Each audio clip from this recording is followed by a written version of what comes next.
my prior enlisted, I just got to see it from myself while I shared my story today. Woo woo! All right, where's my senior enlisted NCOs at in the audience? Where are you guys at? Oh man, all right, I got mad love for all of you all because I would not be here today if it wasn't for you. Hands down, you guys actually, 1, kept me alive, 2, kept me from getting lost, and 3, paved the foundation and laid the groundwork so that I could get to where I'm at today. All right, so as I proceed on, I'm going to discuss a few things with you guys. I'm going to discuss a little bit about my Native heritage. I'm going to talk about my journey from the enlisted to the officer side when I crossed over and realized that there were no cookies. It's kind of disappointing. Then we go over from there. I will also talk about my transfer into the Space Force. I'll also provide my lead perspective on cyberbullying and leave you and close out with a few of the mantras of like some food for thought closing items for you. So right off the bat, Native Americans for the past 200 years have served in every major conflict from the Revolutionary Civil War, before we were even recognized and within the federal government, all the way from the beaches of Normandy to D-Day to the front lines of today. Indigenous people take a lot of pride from the moment they are born on fighting. They have that warrior spirit. They are taught from the get-go to be resilient and to fight for their homeland and their nation. It's been an honor and very humbling to be here today to represent the indigenous people as well as the Alaska Natives that are serving within the United States military. All right, so the first thing that I always get asked is, StarEagle, is that even a real last name? Yes, it is. So there's over 574 different tribes within North America alone. There's even many more within the Alaskan territories. Every tribe has a different way they go about within their naming ceremonies.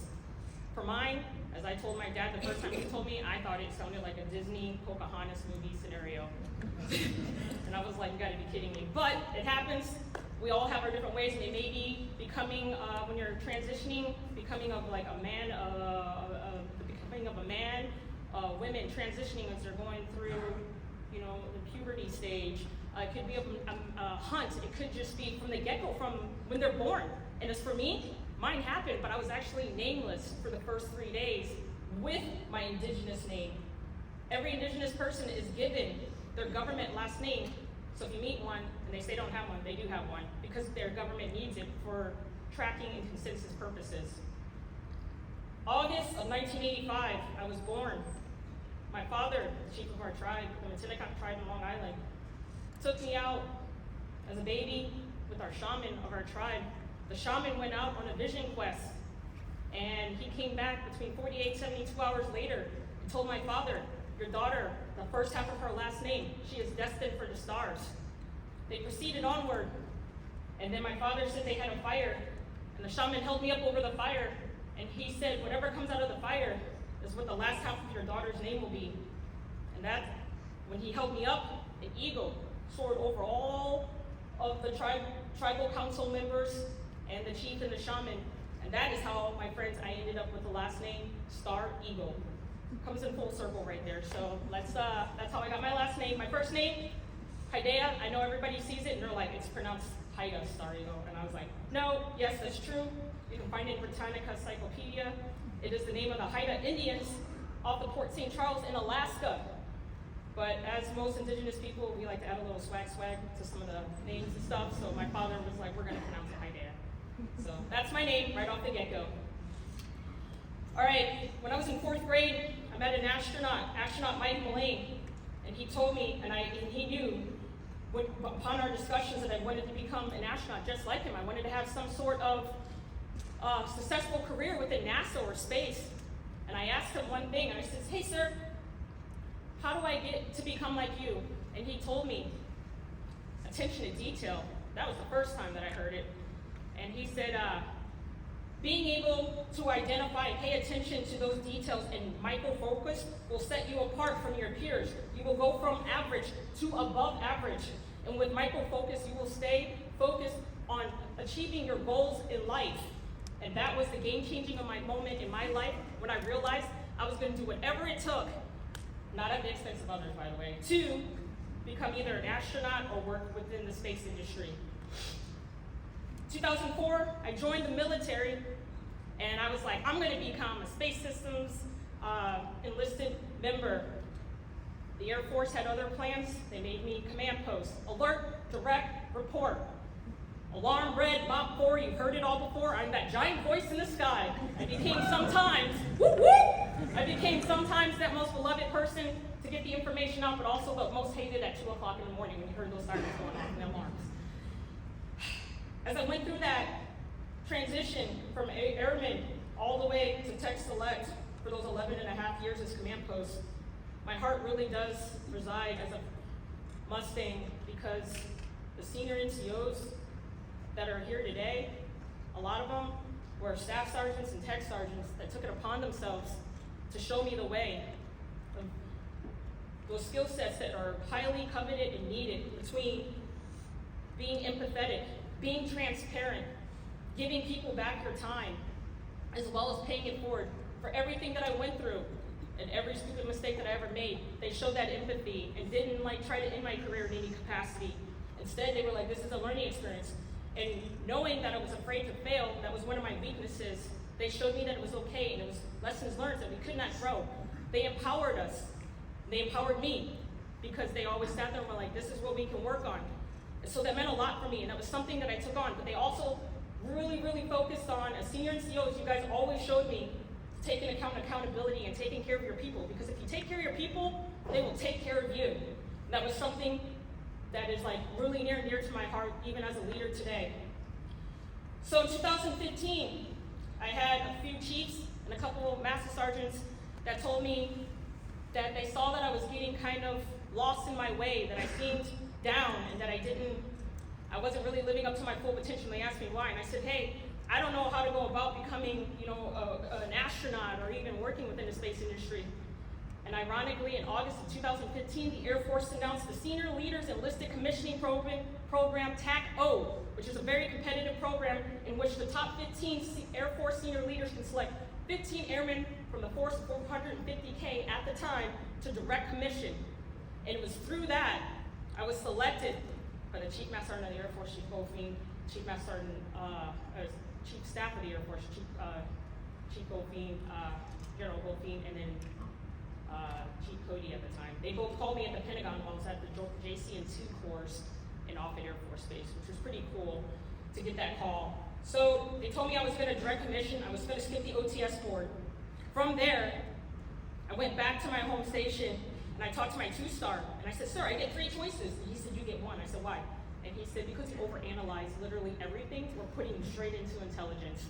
And that, my friends, is how I became an intelligence officer, which has been crazy awesome. I've been an intelligence officer for 6 years now. I've done 1 deployment as a human intelligence, and I was a lead strategic briefer within the Middle East, so you name it, I was probably there supporting a multitude of ground teams. As we go on and we push forward, October 2020, Space Force, I found out, selected me to transfer over. I was super excited. It was going to be a big deal. I was like, finally living up to my dream. 12 March 2021, I transferred over into the Space Force. It was the biggest ceremony to date for me. The significance of it was my father's an ailing family member who's sick right now, and I don't know if he's going to be around for any of my future promotions or any other big engagement. So I really was proud to have him provide that native blessing. As I'm partying later that night with a bunch of my closest family and friends and squadron mates, we find out that there's an article published. This is me transitioning into my lead perspective for cyberbullying. And everything was fine and dandy. A couple weeks go by, people are tagging me, Instagram, Twitter, you got Facebook, all of it, you name it, and I'm super happy, and I'm like, oh man, this thing is blowing up more than anything. And they're like, people around the world, propaganda, are like, is this real? Is there a StarEagle in the Space Force? What is this? Or Captain Marvel character over here? A lot of positive stuff was happening, but then some dark stuff started to happen. I got a call from Task and Purpose telling me that they had a source that said I was the next Elizabeth Warren. They also informed me that people were saying that Wednesday Addams wanted her headband back because I wore a headband on my ceremony and the pictures were taken of it and broadcasted throughout. And it really hurt, and I was like, well, that's an easy fix, we can do this. And I told them, hey, I have my accessory charts, I have my VA roll number that shows that I'm actually part of this tribe. And then I also have my father's documentation showing that he's the chief of the tribe too. It was a no-go. The harassments continued, and then I saw it transpire into social media. And I have a lot of new profound respect for social media influencers, artists, musicians, because it's human nature to kind of fall and to focus on the negative. But it got to the point where the harassment wouldn't stop. I actually had to change my phone number because I was getting death threats from not only from civilians, but military members alike. And it was really concerning to me, and I started to lose focus of who I actually was. And I was like, why is it as Native Americans, like we can't be believed for who we are? And so I was trying to figure out a way to prove myself, but I couldn't get after it.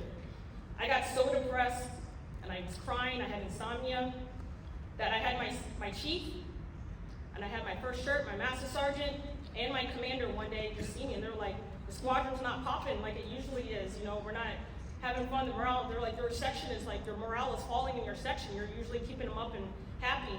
And they're like, what's going on? And so I told them. They told me that they were gonna take me and escort me to the wing psychiatrist, or what we call the magical doctor. So I went over there with them and spoke to the chaplain. And it was during there that I realized, and I came to the fruition, and where I had my mantra that I'm gonna leave you guys with on this alone, which is, if they're not on your ladder, they don't matter. Because the people that wanna see you succeed are gonna be on that ladder. No matter how badly it is shaking, do not let go of that ladder. People are limited by their own biases of success. Your level of success may be here and another person's may be here. It doesn't mean that you need to bring them down just because you have different levels of success. We are all successful in our each and every own way. With that being said, your family, your friends, and for my case, because I was prior enlisted, all of the senior NCOs, all of the enlisted force, my airmen, my commanders, everybody that was there that wanted to see me and is still supporting me to this day to reach my goal. And now, you know, within, like, maybe I will be a national, who knows? They're there, and they're pushing me up. Your family, your friends, your whole support, your mentors, your leaders, they will pull you up each rung of the ladder. And then they're gonna propel you in the direction that you need to go. So don't lose focus, keep track of that. And then I thought everything was fine and dandy. Life was moving on. I PCS to the Pentagon in October, and 3 weeks after a meeting, I fell out, was transported to our ER, and it was there that Northern Virginia's top neurologist told me that they had found an aneurysm in my brain on a dissected blood vessel. And it was like one of those movies, you know, where everything's going slow, and you're like, and it was Kevin Hart like, no, and I was like, what's happening? What's going on? Like, and I was like, sir, what do you mean? And he's like, we can't go in. It's a dissected blood vessel. You're going too hard, too fast. This is what jumping off of waterfalls gets you, right? I sat there and I said, all right, using the dark humor that I have, I was like, so you mean little Bruce Lee and me are gonna have to live the best life moving forward. As I went through many weeks in the hospital, and I actually missed SOS class in November because of it, I had a lot of coming to Jesus moments, and I came to the realization that you have to be present and be mindful and in the moment. Tell your spouses, tell your children, tell your dogs, no matter what your family is, and no matter what your friends or your coworkers are, tell them that you appreciate them, tell them that you love them, if you can, and then let them know that, like, it's okay to go slow now so that you can go faster later. I don't know what my future holds for me, and I don't know, like, if I'm gonna live a long, prosperous life or not, but I know I finally found out what my legacy is, and that is the one thing my father told me is I need to find my legacy and my purpose, and this is it right here, right now, is to lead and empower and inspire future generations of indigenous people as well as guardians and airmen alike. And if that's the only thing that I can leave out with, that is, I feel like I've done my job. Because at some time in my future, I'm gonna meet that Great Spirit. And he's gonna say, this is what you could have accomplished, this is what you could have done, this is what you could have seen. And at the same time, I'm gonna see the best version of myself standing right there. And my best version of myself is gonna say to me, I've been watching you all your life, and I'm gonna tell that best version of myself, I've been chasing you my entire life.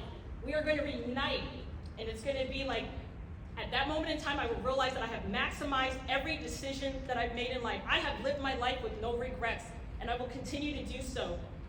But just know that I'm really appreciative of every experience I've had, and I hope that each of you do too, and appreciate the moments that you guys have, because you never know in an instant how quickly your life can change and you have to live differently. So with that being said, I'd like to thank Colonel Benzie. I'd like to thank the SOS staff, Captain Gaylord, Captain Luna, B24. I'd like to thank you guys, whoop, whoop. Major McCullough. I'd like to thank the senior NCOs as well for coming out here today. You guys have made it truly a great experience, and I'm looking forward to Project X. All right, let's get out there and have some fun. Thank you ever so much. SOS, you guys are amazing. You guys have my heart, and I'm going to look forward to networking with you guys in the future. Thank you.